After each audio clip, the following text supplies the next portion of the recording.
This is the Lone Crater YouTube. We hope this video helps. You start by confirming the device supports a side touch sensor, and then open settings to the gestures or accessibility section to locate back touch. Once found, enable the feature immediately. Assign a single tap to back so you can test right away. Make sure to grant permission if the system asks, because without it the touch cannot trigger navigation.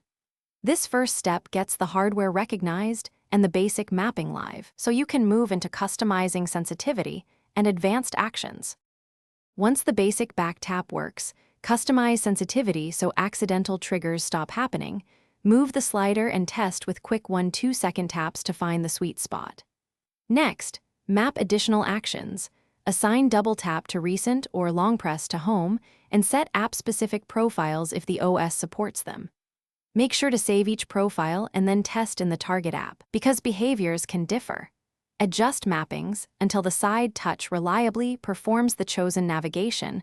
To finish, test the side touch back button across multiple apps, browser, messaging, and media players to confirm consistent behavior.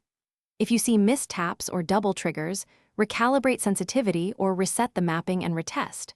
Small adjustments usually fix timing issues.